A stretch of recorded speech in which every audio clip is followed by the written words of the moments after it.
देखिए 21 अगस्त को जो प्रोटेस्टर स्टूडेंट थे उनकी जुलूस आ रही थी मोराबादी मैदान से। रांची विश्वविद्यालय के पीछे उनका जुलूस पहुंचा था कि वहां पे जेएमएम के कार्यकर्ता घात लगा के उनकी जुलूस पे हमला कर दिया गया था, इंटेंशनली मोटिव बना के सुनियोजित तरीके से। उन लोगों ने आग्रह किया था और हम लोगों को जो सूचना मिली थी तो हम लोग आए थे थाने में, कोतवाली थाने में, तो उसका केस रजिस्टर्ड हो। और पुलिस जो है वो पुलिस एक शासन का गुंडा बन करके नहीं, शासन और प्रशासन में कानून का संधारण करने वाला एक लोक सेवक के रूप में अपने भूमिका का निर्वहन करे। क्योंकि हम लोगों का मांग किया था न्याय, आपने दिया 26 दिनों के बाद दिया और 2 दिन बाद आप पलट गए। कोर्ट में स्टे लगा दिया जाता है, 26 दिन के बाद हमें बोल दिया जाता है कि हाँ सब सारे एग्जाम रद्द कर दिए गए, 23 एग्जाम को रद्द कर दिया गया, सरकार वाहवाही लूट लेती है। और 2 दिन बाद हम लोगों को पता चलता है कि हमारे सारे एग्जाम से स्टे लगा दिया गया। उसमें इस वक्त राजधानी रांची के कोतवाली थाने में बीजेपी के नेता और नेता प्रतिपक्ष बाबूलाल मरांडी समेत कई नेता पहुंचे हैं। दरअसल छात्र आंदोलन के दौरान जिस तरह से अल्बर्ट एक्का चौक पर पुतला दहन के दौरान एक तरह से नोकझोंक के मामले सामने आए थे, जेएमएम के कार्यकर्ताओं के द्वारा वहां पर पहुंचकर पुतला दहन कार्यक्रम को रोकने का आरोप लगा है। और सीधे तौर पर जो छात्र शामिल थे, छात्रा प्रतिमा कुमारी, इस आंदोलन के दौरान वो सीधे तौर पर एफआईआर दर्ज कराने के लिए पहुंची है कोतवाली थाने। हालांकि शिकायत ये मिल रही थी कि उनके मामले को नहीं लिया जा रहा है, उनकी शिकायत दर्ज नहीं की जा रही है। फिलहाल तमाम बीजेपी के नेताओं ने पहुंचकर प्रशासन से मांग की है कि एक तरफा कार्रवाई नहीं होनी चाहिए, दोनों तरफ से लोगों की कार्रवाई होनी चाहिए। तो अब देखना होगा कि उनके मामले में क्या कुछ होता है। लेकिन 8 लोगों पर बाय नेम्ड और अज्ञात के खिलाफ भी मामला दर्ज कराया गया है। तो लिखित शिकायत के बाद क्या कुछ होता है यह हम आपको बताएंगे। आइए सुनाते हैं आपको नेता प्रतिपक्ष और शिकायतकर्ता क्या कह रही हैं। क्या क्यों मामला दर्ज करवाना है और क्या आवेदन है?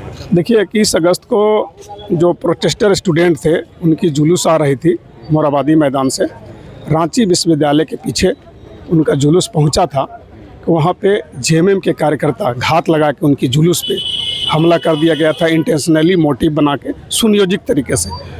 और छात्रों को मारा पीटा गया, पुतला छीन लिया गया था।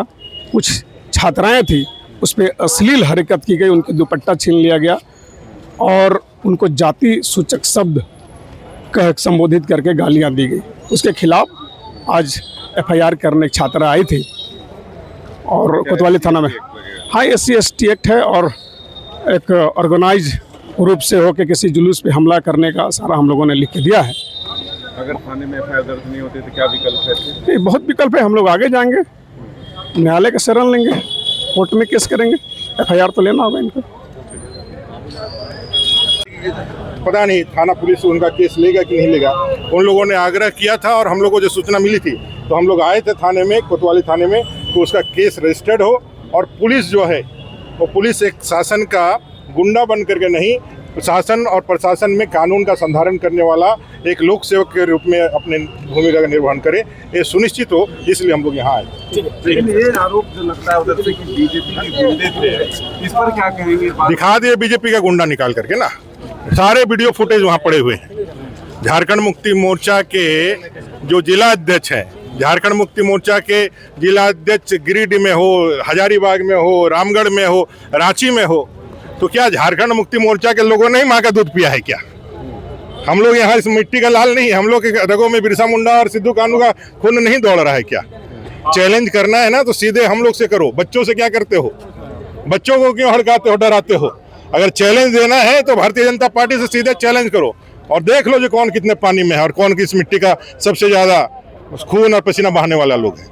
जिस प्रकार से प्रोटेस्ट में गालियां दी गई हेमंत सोरेन को, वो कितना सही था? कौन गाली दिया प्रोटेस्ट के दौरान? कभी नहीं दिया है। जंतर मंतर में मुख्यमंत्री प्रधानमंत्री जी को गाली दिया, ओपन सभी जगह सर्कुलेट हुआ। उसके बाद राहुल गांधी और बाकी लोगों ने क्या किया? बच्चे हैं, गालियां दे सकते हैं, केस नहीं होना चाहिए, कहा कि नहीं कहा? यहाँ पर कौन गाली दिया किस पर?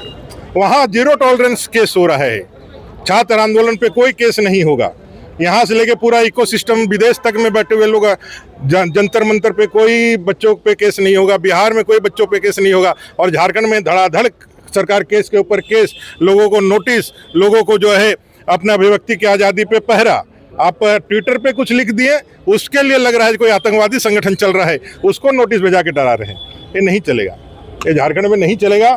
भारतीय जनता पार्टी लोकतंत्र की बहाली के लिए और इसके बचाव के लिए हमेशा खड़ी है, खड़ी थी और खड़ी रहेगी।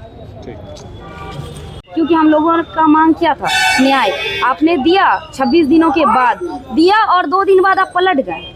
कोर्ट में स्टे लगा दिया जाता है, 26 दिन के बाद हमें बोल दिया जाता है कि हाँ सब सारे एग्जाम रद्द कर दिए गए, 23 एग्जाम को रद्द कर दिया गया। सरकार वाहवाही लूट लेती है और 2 दिन बाद हम लोगों को पता चलता है कि हमारे सारे एग्जाम से स्टे लगा दिया गया। उसमें भी पता चलता है कि वहाँ पे कोई वकील पहुँचा ही नहीं है हाई कोर्ट में। तो ये क्या हो रहा है सर, आप क्या कर रहे हैं? आप हमको रोकने के लिए हमारे साथ मजाक कर रहे हैं। नामजद एफआईआर करने के लिए आप आए थे? हाँ बिल्कुल, हमने 8 नामजद नामों पर एफआईआर किया है और 40 ऐसे लोगों पर किया है जो अज्ञात है, उनके नाम अभी तक हमें पता नहीं चला है। तो अगर पता चल, मैं आपको नाम रिपीट करके फिर से बता देती हूँ। एक नवीन चंचल जी है, नवीन चंचल है, उत्तम यादव है, सहबाज मलिक, मुश्ताक आलम, आशुतोष वर्मा और सोनू वर्मा, अंकिता वर्मा, डॉक्टर हेमलाल कुमार महतो और अश्विनी शर्मा, उन पर, हाँ इन 8 पर मैंने केस किया। अच्छा, देर क्यों हुई? देर हुई क्योंकि आप लोगों को भी पता होना चाहिए, जिस दिन मैं रो रही थी रोड पे मेरे साथ कोई नहीं था। एक अमीषा, एक बहन थी मेरे साथ, जिन पे तो पुलिस खुद जाके उनको घर से उठा के लाई, 8 घंटा डिटेन किया उनको, जो कि नहीं करना था। उनसे पूछा गया कि आपकी बहन है, आपकी दोस्त है, आप किस लिए उन पर मतलब उनको सपोर्ट कर रहे हैं, जो कि होना नहीं चाहिए था। अगर एक बहन की सपोर्ट नहीं करेगी तो कौन करेगा। मैं डरी हुई थी, जिसकी वजह से मैं 2-3 दिनों से बाहर नहीं निकली थी। आज मेरे साथ बहुत लोग हैं और मैं आई हूँ और मैं लड़ूंगी जब तक मैं जीतूंगी नहीं। जब मैं एफआईआर दर्ज करने गई तो प्रशासन ने मुझे आश्वासन दिया कि आपकी एफआईआर को अभी दर्ज नहीं किया जाएगा, क्योंकि उनके जो उपायुक्त हैं अभी नहीं हैं, वो जैसे ही आते हैं एफआईआर दर्ज हो जाएगा। मेरे को रिसीविंग कॉपी दिया गया है, बाकी जैसे ही एफआईआर होगा उन्होंने कहा कि मैं आपको बताऊंगा। हाँ, उन्होंने कहा है कि मैं कार्रवाई जल्द से जल्द करूंगा। अभी एफआईआर दर्ज नहीं हुआ। लेकिन एक आरोप जो आप लोगों पर लगता है कि बीजेपी के छात्र हैं, बीजेपी के गुंडे हैं आप लोग, हाँ, ये क्या कहेंगे? बिल्कुल मैं इस पे कहना चाहती हूँ और इस बात पे मुझे बहुत हंसी आती है जब मेरे पे ये सवाल किया जाता है, जब हम छात्रों पे सवाल किया जाता है। मैं कहती हूँ कि अगर हम लोगों के साथ गलत होगा तो विपक्ष के नेता साथ में खड़े नहीं रहेंगे तो कौन रहेंगे? क्योंकि जब आपको माइनिंग का बिल पसंद नहीं आया तो आप केंद्र सरकार के खिलाफ आंदोलन करना चाह रहे, तो आपको भी तो विपक्ष का सपोर्ट चाहिए, राहुल गांधी का। उसी तरह अगर हम लोगों के लिए आप खड़े नहीं होइएगा तो हमें भी विपक्ष का सपोर्ट चाहिए। हम तो कहते हैं आप खुल के सामने आइए, आप साथ दीजिए, आप छात्रों के साथ रहिए, हम विपक्ष के साथ नहीं रहेंगे। डर नहीं लग रहा? बिल्कुल डर नहीं लग रहा, और आज तो बिल्कुल नहीं लग रहा, क्योंकि छात्रों पर और जेपीएससी जैसे रिफॉर्म मंच के तमाम सदस्यों पर एफआईआर दर्ज किया गया। बिल्कुल, आपका भी नाम है?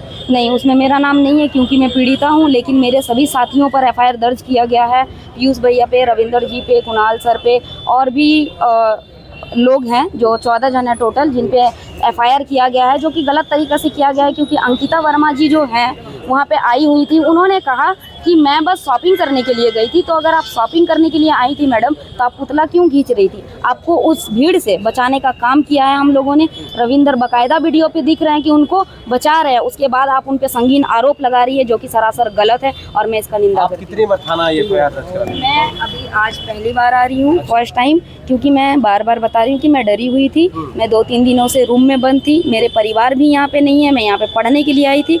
मुझे थोड़ा टाइम लगा, लेकिन मैं अपने लिए लड़ने आई हूँ।